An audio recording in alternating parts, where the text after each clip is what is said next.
Call the meeting to order. Welcome to all of you. Okay, first item on our agenda. First of all, I assume there are no public comments, that you did not hear anything from anybody. Okay. Correct.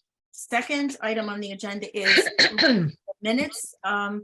Everyone have a chance to look at them. Any corrections? If none, then I need a motion to accept, and Kathy and Jen will not, well, Jen isn't here anyhow, but Kathy won't be. Anybody want to make a motion to accept? Just want to make a comment, Susan, that I was so impressed that you recorded that I attended at exactly 7:11. Not 7:10, not that I was late, but to the minute. I was very impressed with that detail. Thank you for complimenting me, but it's the rest of the group that, Viviana and. Viviana, I'm sorry. That's yes, right. You take exactly, note. exactly, I'm but- sorry. Yes. We've often said that we're very lucky. Not everybody has an attorney taking your minutes, right? Exactly. Right. It also explains why you didn't vote on the minutes. That's correct. Okay, all right, so. Motion to accept the minutes? Pat, we can't hear you. You must be muted. Okay, Pat is muted, but all right, a second to accept the minutes? I'll second. Okay, Viviana, all right. Okay, we have to go roll call vote here. Okay, Janet? All right, can you hear me? Yes, we Yes. can now, yes. Oh, we I can. had trouble signing on. Okay, so this is where we're doing a vote for accepting the minutes of Okay, October 11th. mine's a Okay. yes. Yes, okay. Alex? Yes. Okay, Alex. Arnie? Yes. Viviana? Yes. Pat? Yes. Kathy? Yes. And myself. Okay. Wait, Oh, I wasn't Kathy's there, so I have to, abstaining. Kathy's I have to abstaining. You're abstain. right. You have to abstain. You do. You do. Yes. And 2, Jen is not 3, here, so that 4, was not a mistake. 5, Okay. 6. So it's 601. Kathy is abstaining. Okay, perfect. Off to a interesting start, guys. Okay. Next item on the agenda is the Woodbridge Center. Christy, would you please, oh, no, excuse me. Yeah, Christy, would you please give us your report? Sure. Everything's in detail in the written report. So I'm just going to summarize the report with a few highlights. We had 3 lunch and learns scheduled for October. The hearing loss is tiring with Dr. Horowitz, who's the audiologist and owner of Acuity Hearing Solutions, and what's new for Medicare in 2023 and how to prepare for the annual enrollment period, which was given by Jeffrey Coleman. Both were really informative and they had a really good turnout. Lunch for both of them was sponsored by Coachman Square and Whitney. No, not Whitney Rehab, sorry. That will come later at the Spooky Sponsor Social. This one was just sponsored by Coachman Square. And the third lunch and learn that was scheduled, conservatorship, guardianship, and supported decision-making, that it's going to be presented by Drazen Rubin Law, was rescheduled to December 14th. We didn't have that good of a turnout, so we're hoping that there will be more if we push it back a little bit. We have another lunch and learn scheduled for December 2nd on cardiovascular disease with Beckett Greeton Harrison, who's a cardiology PA and founder of Hearts at Home. Hearts at Home will be rolling out in January, and Beckett will be making house calls to promote cardiovascular health. The presentation on the 2nd will be on the prevalence of cardiovascular disease, how it develops as you age, and interventions to take to prolong your life with a focus on the quality of life. And he will also provide lunch at that. Deb Urso from Hampton Health provided 2 programs this month. One was a Taste of Vermont, which was in person with a virtual visit to Vermont. And there was hot apple cider, hot up Vermont cheeses, apple cider donuts, and maple syrup. And the second program was the murder mystery game, where participants divided into teams, and then they looked through a case study and solved the case together. Everyone that participated in both of these programs, really enjoyed it, and they look forward to future programs that Deb offers. The next one will be a mason jar fall luminary craft on November 10th, and they will make, we can't really see it, sorry. Nope. Okay, but they will make a luminary with in a mason jar that you can put a candle in and it'll illuminate with leaves around the outside. The new session of the Lifestyle Change Program had significant changes with it from the prior session, including a greater focus on health education and more self-assessments to be able to determine individual progress as the session progresses. And that's going well with 10 participants. On October 27th, we had our spooky sponsor social with 11 vendors and 85 center members that participated in this fun event. Many of the vendors decorated their tables. They came dressed in costume, and the residents that attended had a lot of fun. They got their canvas bags and enjoyed going around kind of trick-or-treating as an adult to all the tables and collecting treats. So then on the way out, they picked up a lunch to go. That was courtesy of Coachman Square and Whitney Rehab. For upcoming programs and events, we have the diabetes management class. That's a 6-week program that'll provide the tools needed to be able to better manage diabetes and pre-diabetes. This is provided by Griffin Hospital and Agency on Aging. And the program was rescheduled to begin November 14th. That didn't have quite the number that was required to have it start. So we pushed it back a little bit, and it already has pretty good sign up. So that should go forward. Since the Tai Chi Quan Moving for Better Balance class is so popular, we now have 2 classes that we are going to offer beginning January 9th. Both 24-week, 48 class sessions are now full. And we're able to offer them at no charge in partnership with Connecticut Healthy Living Collective and the State Unit on Aging. And then as far as other program related items, we've been increasing our digital footprint with Jessica doing a really great job of keeping the center website updated, and she's been expanding what we're offering on the website. In addition, we're sending out monthly email blasts to over 300 center participants with current happenings at the center, and we're updating our Facebook page regularly. The increased digital footprint has helped to bring in younger seniors and to participate in our programs that we're offering. And this calendar year, we're projected to reach 350 center members with more frequent participation in the programs that we're offering, which is an increase from about 330 members for last calendar year, despite not having a designated space. So that's pretty good. And we expect it to go even higher once the center is renovated and we're back down there together again.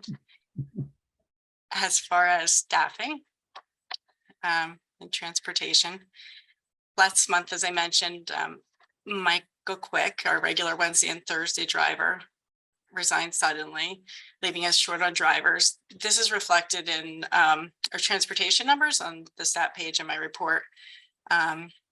We don't have a driver, obviously, for medicals on Thursdays. Mike Recchi has been filling in on Wednesdays, but we haven't been able to deliver the donated vegetables from Massaro Farms for human services, and our lunch numbers went down a little bit, which waxes and wanes. If you compare them to August, they look like they went way down, but that's because there was an extra Tuesday in August, which is the day that we do our meal deliveries.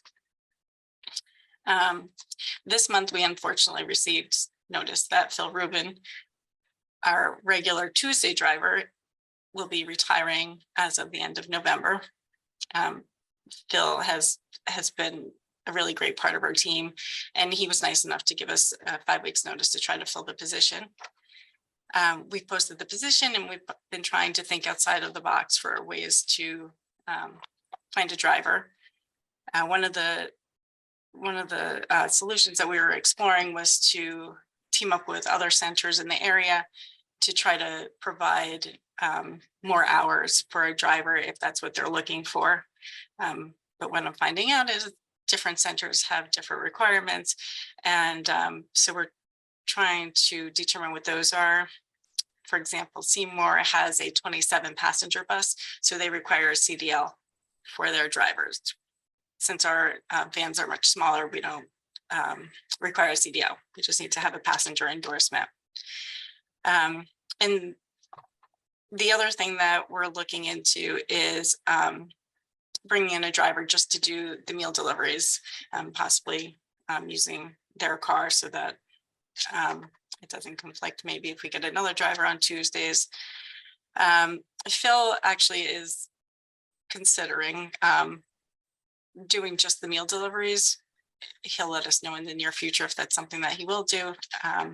So hopefully for a little while he will, but I will pass on to you what he lets me know. And Mike Recchia, our per diem driver since 2016, just let us know recently that he will work Wednesdays and Thursdays regularly, beginning on November 17th. And he'll also continue to fill in for Mondays and Fridays as needed. Mike's been really great while he's been here. He's very dependable. He goes out of his way to do extra work, and he's just a really great person to have as a driver. Is it possible, Christy, to hook up with the school bus drivers and maybe use those folks per diem? Yeah, it's a good idea. We've actually tried to reach out to B&B Transportation, and I forget what the other driver in town is. Jeanette? We did reach out to B&B, What was the other? the DECO. It's think of the unfortunate, but their schedule doesn't work out with afternoon medicals, because they have to start their runs by 2. They have to be in place by 2. So it's not ideal. We did reach out, and so far we've had 0 response. We did have a possibility for somebody who was semi-retired that was driving for B&B. like sports trips, and but it didn't work out. He didn't want to take on the bigger commitment. But that was the idea, is to try to find somebody who was a school bus driver and who may be retired and just looking for a little bit more. But we have yet to find them, although we're still looking. It was close to a perfect match, and we interviewed him, and he was ideal. And he's actually been talking to us for 2 years about when he retires. He'd love to do this. And then after we thought he would be a perfect fit, he let us know that his family wasn't interested in him working again regularly. So have to respect that. That's all. Is there any questions? Any other questions? I just like to say that I liked seeing the numbers. I think statistics are very, very helpful for us in many ways. And so it was very interesting reading that. Thank you. Mhm. Okay, if there are no questions, then a motion to accept Christie's report. I can do it. Alex. Alex, okay, perfect. And a second, Arnie, I think I saw you raised your hand, right? Okay, a second. All right, we're gonna do a roll call vote. Janet, Yes. Alex, Yes. Arnie, Yes. Viviana, Yes. Pat, Yes. Kathy, Yes. and myself, yes. Okay. Next item on the agenda, the youth services report. Nancy? Hi, everyone. Well, we did sponsor or help to sponsor the PTSO color run at the middle school. I attended that and had an information table, gave out lots of information, met with lots of, parents and students. It was a really fun day for the kids, and they made quite a bit of money for the PTSO as well. So it was really a great day, beautiful weather. There is a new teacher, Teresa Garrity, who worked on Hispanic Heritage Month this past month. So she decided to do movies once a week, and we sponsored the snacks for those movies. And so it was nice to see kids showing up for that and just, trying to learn a little bit more about Hispanic culture.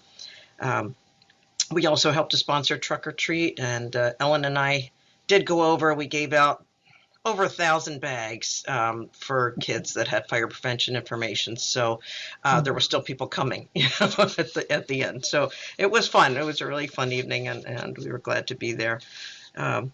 We have a couple kids looking to sign up for Job Bank, so I'm hoping to get a few more. I'm trying to advertise a little bit more. Some jobs are starting to roll in. It was just a quiet season. I guess, we didn't have much growth over the summer with the drought, and I'm hoping it picks up a little bit because there's plenty of leaves to be cleaned up, I'm sure. So we'll have some kids helping with that. And also I put out the word to some kids to help with community service. We received lots of food. I'm sure Jeanette will tell you about that with the Boy Scouts collected. So I started reaching out to some students, and we do have a couple adults who come in and volunteer as well. So it's nice to have those kids helpful. And also, one of the kids who helps on Tech Tuesday recommended a few more kids too to help with seniors. So we're happy to have that.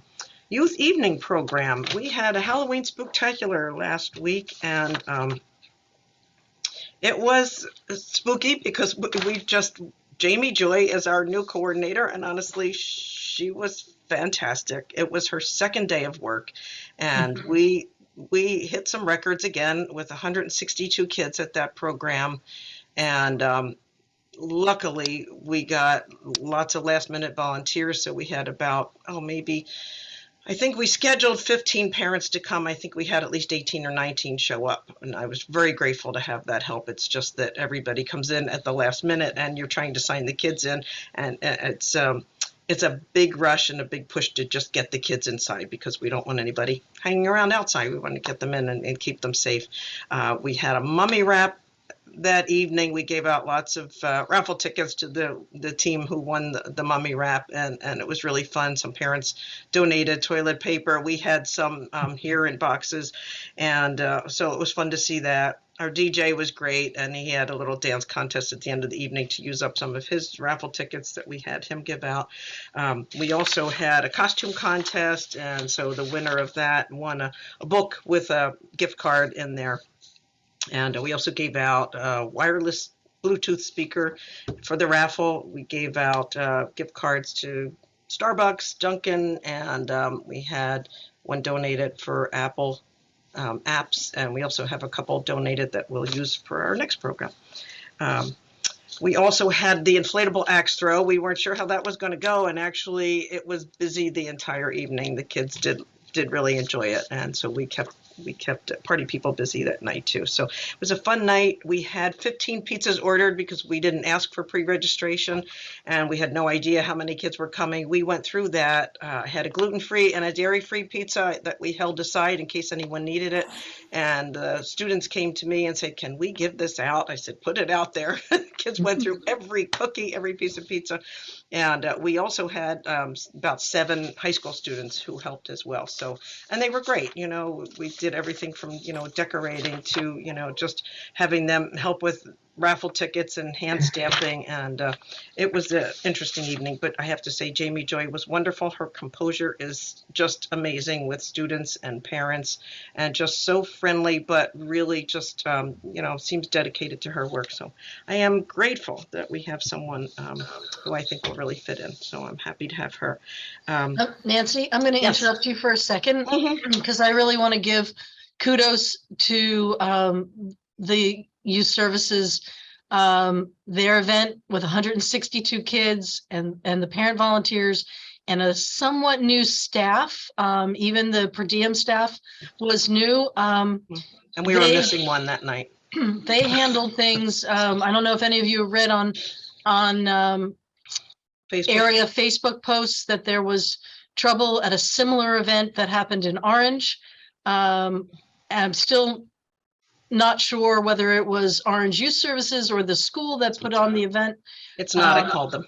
Okay. Definitely was. It ended up pretty much a disaster with some serious abuse from kids to other kids. And, not enough volunteers, not enough parental staff oversight. And none of that happened in Bethany with the Woodbridge Bethany kids. And you got to think same age group, same potential for the problem, but Nancy and her staff and, Jamie Joy and the example that they set, they really handled things. So I want to say that kudos to Nancy and her team that she's built, because really it's not easy with that age group and 162 of them. That's like a recurring nightmare in my head. So I just want to, kudos to Nancy, and that's it from me. Thank you. I did also receive kudos from the principal at the middle school, Jason Tracy. I went to the PTSO meeting last week and met with the parents, and that occurrence in Orange did come up as a topic, and he wanted to stop and just say that he appreciated all that we do and how organized it's been. And I said, I know sometimes I'm harder on the kids than you are, but it's, we just have to make sure they're safe. That's my goal, is to keep them safe. I don't mind being the bad guy if it keeps kids safe. And so, but the kids did have fun, and I really enjoy them. I really do. Well, and kudos from all of us too, from the. Thank you. Thanks. It takes me a couple of hours to wind down after one of these, I have to say. It takes me a bit, but it is fun. And I'm always happy. Once they're all signed in, then I can kind of breathe a little bit and enjoy it. We are in the middle of the Home Alone course. We have 8 kids signed up for that. So I did it last Thursday, and it repeats again this Thursday. Hopefully Officer Lynch will be able to come. The kids just love to see him there. And we talk about what to do in an emergency, and then I kind of throw questions at him. Well, what happens when we call 911? So the kids are, familiar with that process. And also, I talk about who's knocking at your door. And so Officer Lynch comes to your door and he says, oh, you have an electrical problem, let me in, or a gas problem. And we talk about what to do. And lots of kids think, Officer Lynch, I should let him in. And I say, no, you shouldn't. And so we talk about, no, that's the time to call 911 police department, find out who's supposed to be there. So it's a really interesting course, and the kids are really, really engaged. I mean, I had to kind of say, well, let's move on to the next topic, because they had a lot to say. They really do. And I have so much to learn from them. It's amazing. I always learn from them.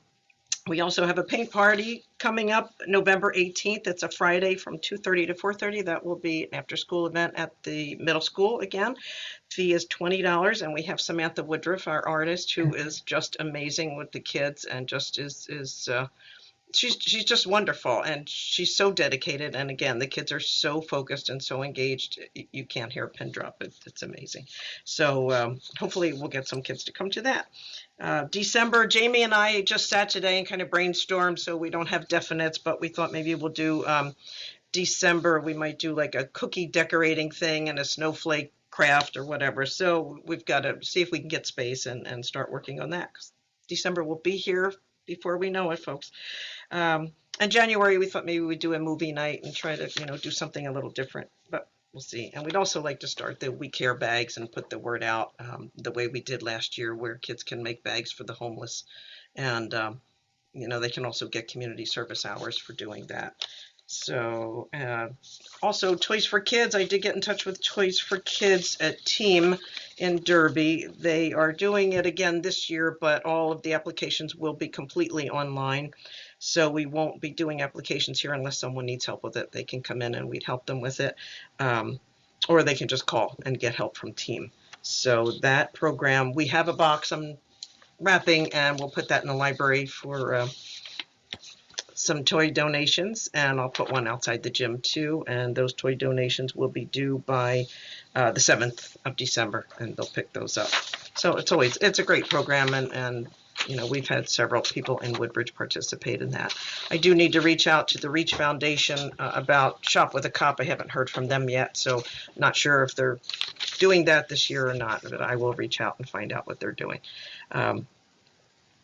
Prevention. The superintendent asked me to try to put a program together for prevention. It started out being programming for kids, which is what I talked to the principal about at the middle school, but she really wants to set something up at night, probably a virtual thing where someone talks about vaping.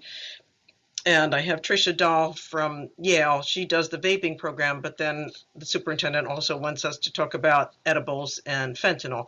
So I got in touch with Alliance for Prevention and Wellness, which runs our regional prevention council, and we'll see if they can come and do that for parents. And we also want to have Trisha Dahl come in and do programming for kids around vaping. The local prevention council grant that BODAC gets, which is our local prevention council, the grant has to be used entirely this year for prevention of vaping, which is a shame because there are other things that we're concerned about. And honestly, it's not just for children. It's really, I mean, a lot of it is focused on prevention for children, but my belief is it's for all ages and it needs to be done. But we try to maybe have some programs that we mention prevention and vaping, but also other things as well, because there's more. There's just so much more that we need to be concerned about. Juvenile Review Board, we are moving forward. The forms have been in review with town council, and we are also looking at like the intake form to see what's required, because there are certain things that Jess Simone and Orange and I have to put on our reporting forms for the state. I did get a new form this year from DCF, and I got an 18-page booklet that tells me how to complete the form. So it will be interesting. There's a lot of focus on mental health, and we don't really have a clinician on staff. So there's a lot of it that I won't, we won't be doing here. We refer out for that. Staffing, we did hire Jamie Joy. She's doing great. And our other person, Erica Donoso, she attended Friday evening as well. We have one more, Abby Ganun, who hasn't worked a program yet, so hopefully we'll get her into work a program soon. She texted me the afternoon of the program and said she couldn't make it because she was ill. So I was sorry to miss her, but she's actually volunteered for a program already and did a wonderful job, which is one of the reasons I wanted to hire her. I did attend the CYSA conference, which is Connecticut Youth Service Association. So it's a lot of the directors from around the state and other youth service people. And it was really nice and well done. Mayor Luke Bronin was there from Hartford, and he talked about his dedication and the need for mental health services throughout the state and just juvenile review boards. So it was nice to hear that. And I did a couple of workshops, and one was on youth engagement, which I'm interested in kind of bringing more kids in to do more planning. Any questions? Nancy, Pat. Yes. Yes. There's been in the news, this whole idea, what is it, Killingly, that's been going back and forth about having mental health services in the schools. Schools, yes. What do we have in Woodbridge? Well, good question. I know there was a new psychologist hired, but she's actually replacing Chris Rose at the elementary school. I don't think they're providing therapy in school, but they do have a social worker there, and they do have 2 psychologists and some counselors. The high school actually, or the superintendent's office, they just hired an outside service. So BH Care now will be providing some mental health services within the school. So they'll have some hours in the middle schools and some at the high school. And they can do therapy there in the school, and then it would be billed to the child's insurance. So I'm glad to see that, because I think there's a need. There's a real need. Lots of talk of anxiety still with these kids, and also attendance problems. Kids didn't do well during COVID, and some kids just haven't been back, and they're not coming. And so there's a real issue. And that's going to be a concern for us going forward. I think if we have a juvenile review board and the school wants to have us work on it, I don't have a clinician on staff that can help, but I'm assuming that they'll try to work through the school system first. And they have to, in order to do the intake form, they'll have to really check lots of things off before they refer it to a juvenile review board. So, but thank you. That's a good question. And I really think it's important to have the services in the school. It really is helpful for the kids. And there was a question also of, well, how will kids feel about, other kids knowing they're going to therapy? And honestly, the principal at the middle school feels like there's so many kids going to so many things and going in and out of counselor's office. He didn't think it would be a problem. So, Thanks. yes, yeah, you're welcome. Good question. Lots going on, Nancy, a lot. Yeah, yeah. Mhm. Okay, so if there are no other questions, could I have a motion to accept Nancy's report, the youth services report? So I'll moved. make a motion to do so. Kathy, okay, and Janet a second, okay? All those in favor, we're gonna do a roll call vote. Janet, Yes. Alex, Yes. Arnie, Yes. Viviana, Yes. Pat, Yes. Kathy, Yes. and myself, yes. Okay. Next, on the agenda is Human Services, Jeanette. Lots to tell us. It's just tea. Sure. Yeah, so we'll start with the senior center renovation. I think you'll remember that we had a problem with the HVAC system in that the ERV units were such that they couldn't go through for venting out the walls, out the wall above the windows, and they were promoting the idea of lowering the ceiling over a foot from 10'3" to 9'2" to be able to put the vents, 6 vents through the glazing at the top of the windows and do a drop ceiling. And Christy and I felt very strongly that for years we were fighting the idea that we were in a basement and that the look of the place was not to reduce the space, but to increase, what we were offering. And so a reduction in the ceiling was not acceptable to us. The construction company's engineer met with the architectural firm's engineers, and they did figure out another way. The ceiling will stay at its 10'3". The ERV units had been designed for a maximum occupancy of 400, which is never going to happen in that room. So they were able to reduce the size of the ERV units, and they figured out a way to vent them through 2 lower roofs, one through the kitchen and one through the old senior center office. And so nothing had to be spaced as originally planned, and nothing has to go through the glazing. We're still waiting to find out if the reduction in the size of the ERV units makes a reduction in the cost. It looks like it'll be a wash between the new venting for these units and the smaller size units. So probably won't have us realize a savings there. Additionally, there will be a soffit at the very back end of the room, which is where a sprinkler system pipe is, and the removal of that would be very costly. So they're going to come down for the back corner of the room in a soffit, but it will look intentional as opposed to, hey, we're covering up a pipe here.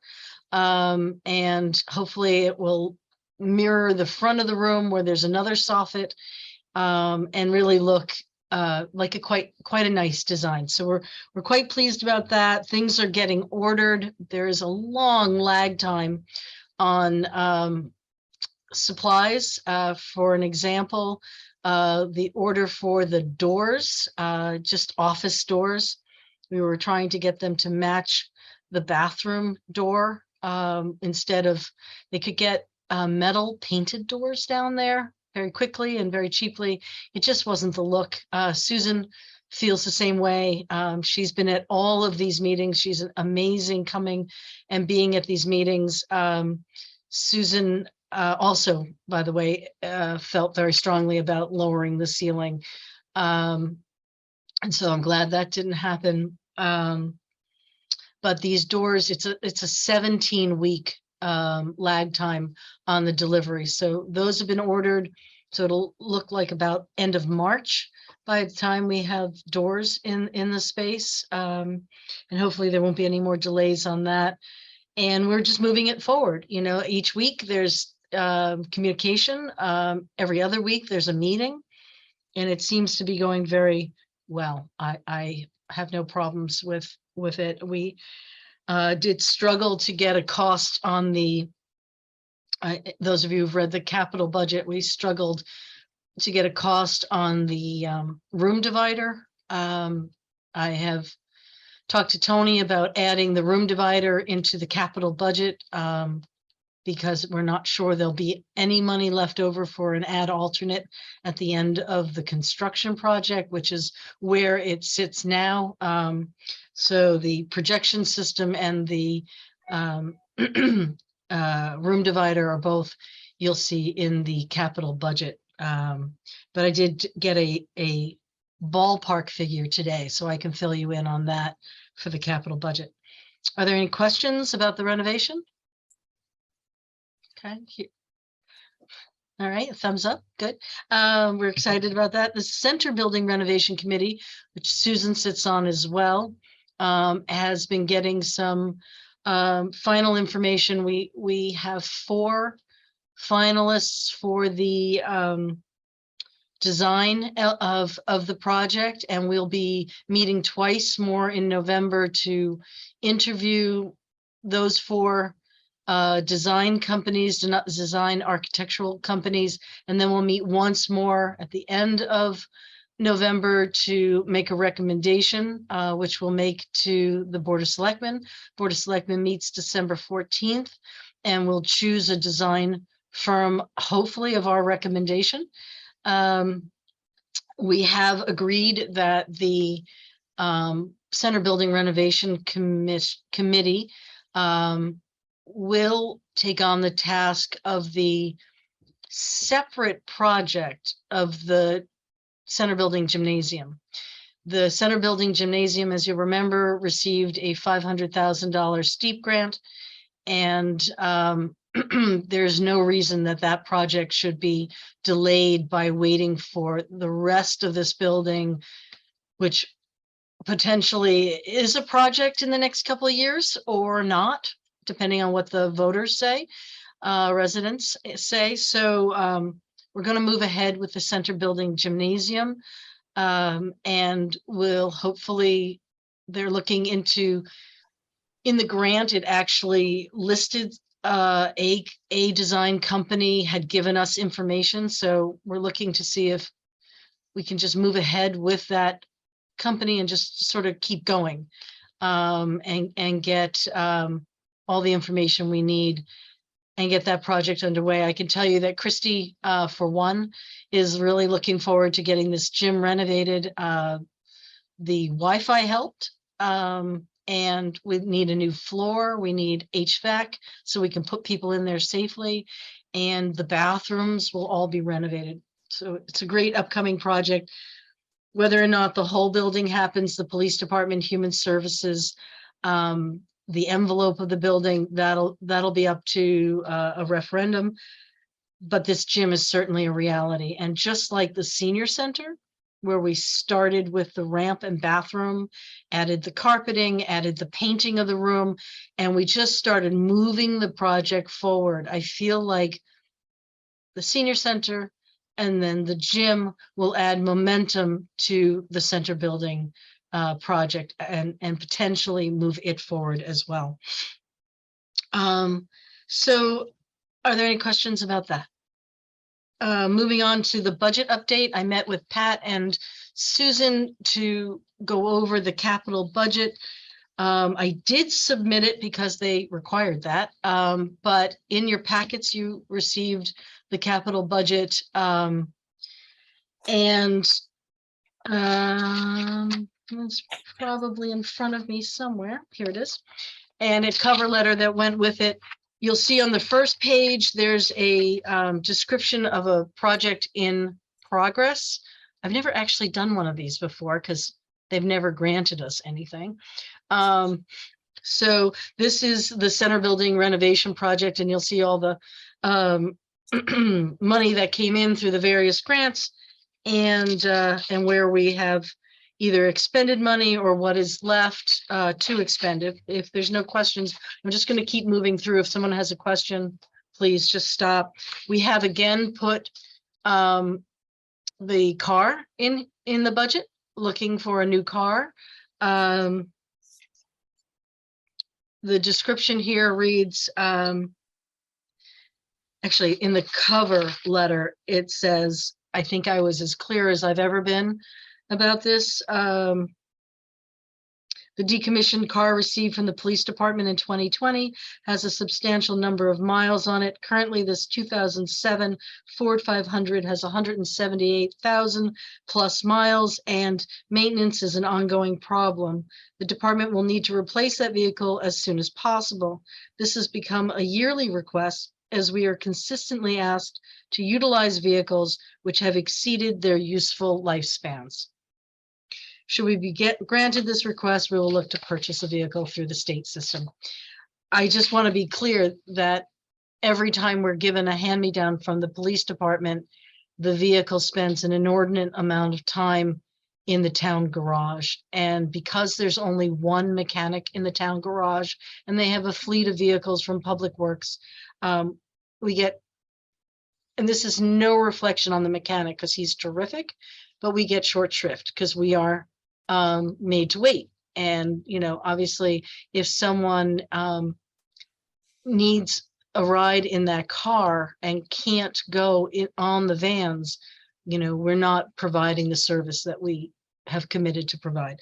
So the car is in there once I have again. a question, Janet. Yeah. This is Alex. Who are you asking?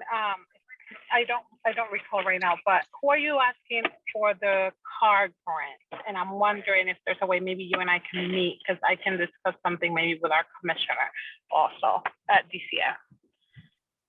Cool. Did you just say we could talk about this at another time and you have potential?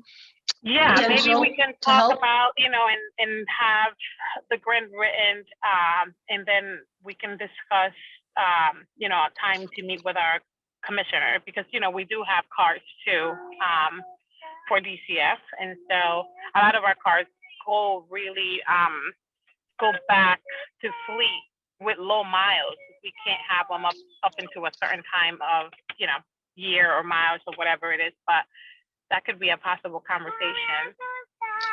I would love that. I think, Alex, that's thinking outside the box, and let's talk as soon as possible so that I could, you know, maybe schedule a meeting with your commissioner, with you.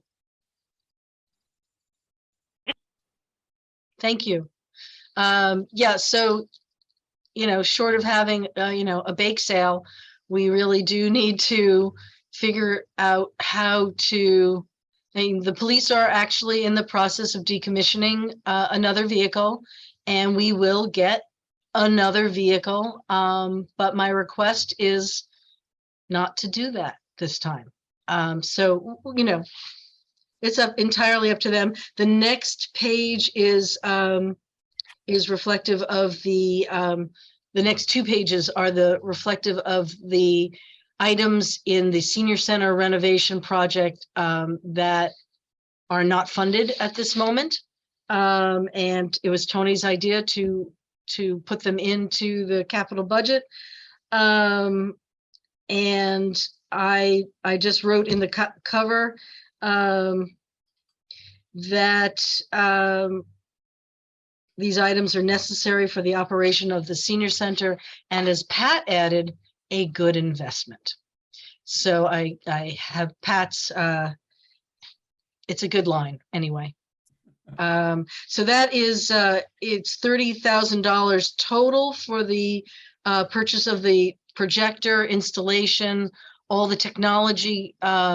However, the Area Agency on Aging granted Christie's grant proposal, and she did get $9,500 toward the installation of that project. So we are only asking for $20,000 for that, not 30.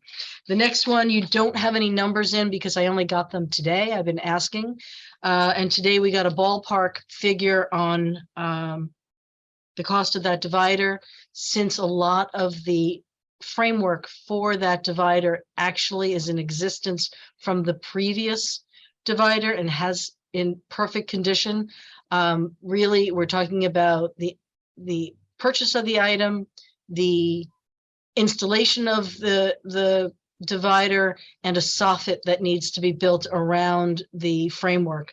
So we have a ballpark of 20 to 25,000 to do that work, and I'm, per Tony this afternoon, going to put $25,000 on that request, and hopefully it'll be a little bit less, and hopefully they'll grant it. The only other things that are in here are $15,000 for FY26, which is a sort of a placeholder in that we will likely be applying to the 5310 grant again for a van. Our older van will be 10 years old at that point, and the town has to have matching funds, 20%. So we will likely in 2026. Not sure where I'll be by then, but the Human Services Director will likely apply for a 5310 grant to receive from the Department of Transportation another van, and then this van that we currently have would be decommissioned. So that's a placeholder for the matching funds. I'm not sure what the cost will be at that point. It's literally 20%, and we spent 13 a couple of years ago with the smaller van that we got. And the last thing is we've kept the carports in here, but pushed them out to 2029. So that's the extent of the capital budget. Are there questions, comments? We'll need a vote to approve the capital budget if there aren't. So are there any questions? If not, then I'll we need make a a motion. motion to, I'll make a motion to accept the budget. Okay, Janet, and do I have a second? I can do it, Alex. Okay, Viviana, you actually said it before Arnie raised his hand. Okay, Viviana. All right, so the motion is Janet with Viviana seconding it, and roll call vote. Okay, I saw Alex It was also. Alex. It was Alex who seconded. I think it was okay. Alex. Oh, Yeah. okay, good, perfect. Sorry, I apologize, Alex. Okay. No so- worries. Okay, perfect. Roll call vote. Janet, Yes, Alex, Yes. Arnie, Yes, Viviana, Yes. Pat, Yes, Kathy, yes. and myself. Yes. Okay. It's unanimous. Okay, good luck. gonna keep going, get through this. Holiday baskets, it's going well. Ellen's working hard to match up families with donors. Looks like we have just about the same as we had last year, with the potential to actually decrease, which is surprising. But we had a few, one particular case who received basket last year is donating this year. Really Nice. did very well, and it's really just it's very heartwarming. And we have a couple more that moved out of town. So for a good reason, got good housing out of town. So a couple of new ones, but it's all a wash. Just maybe a couple might shake out more in the next few weeks. So Ellen's on that. Anyone who wants to support that program? We do have approximately 50 donors, so we're really in good shape. The scouting for food, incredible. I hats off to I want to say Troop 63, 907, and 410, who collected and helped sort through for expiration dates. It was a lovely day, and it was, close to 2 tons of food. We're talking 3,550 pounds of food, and a little more came in the Monday after because some of the routes hadn't fully collected. So all of that right now is in our hallway.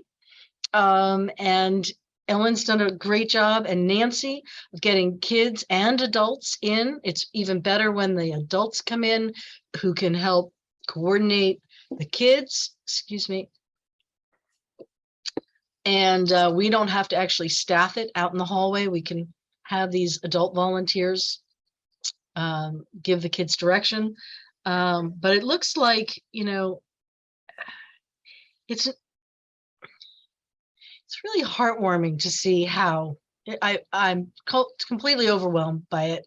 It's heartwarming to see the generosity of our town, and that this food will help our clients, the Human Services Department's clients, through the whole winter. I mean, this is a lot of food, and it gets us, it will help get these folks, they can't meet their bills. The one thing we can do is give them food to offset their shopping bills so that now they can meet those bills, or at least buy their prescriptions, or pay for that car to be repaired and get to work.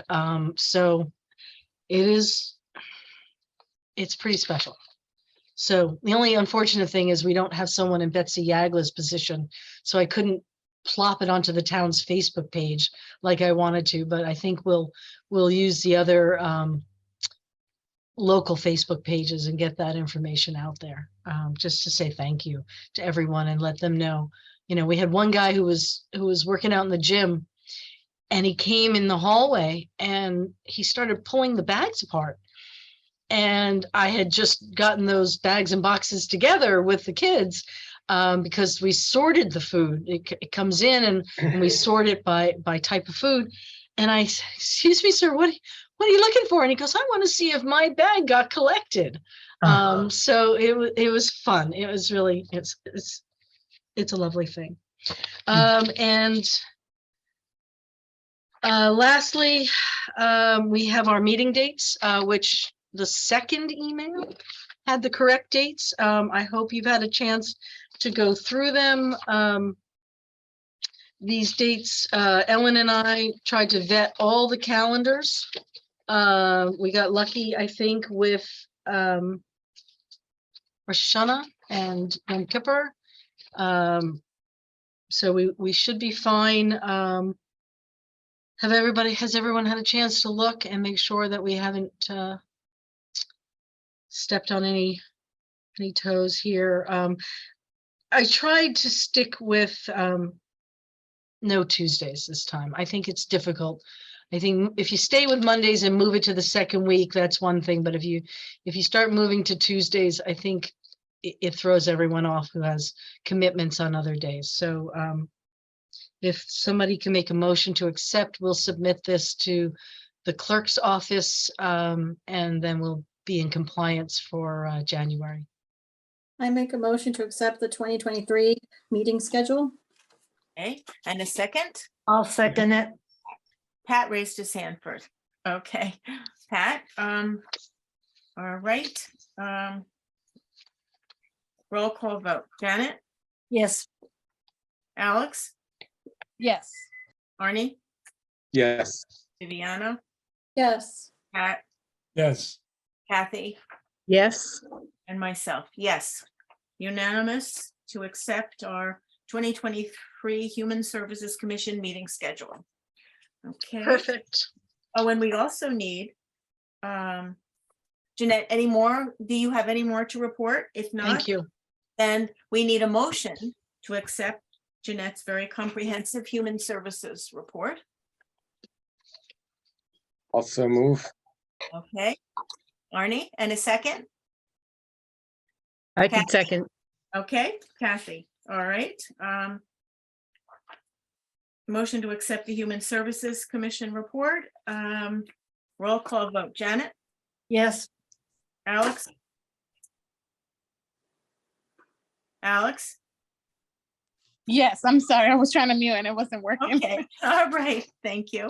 Arnie, Yes. Viviana, Yes. Pat, Yes, Kathy, Yes. and myself, yes. Okay, motion carried. Next item of business is old business, new business would be just the next meeting, which is December 5th on Zoom. And Can I say one quick thing? yes, The meeting dates do not specify whether they'll be in person or on Zoom. And it was done intentionally because what it says is that it can be noted on the agenda. So we can decide 1 month and then, to say, okay, we now have the senior center and we're going to meet in the senior center in April, whatever it is.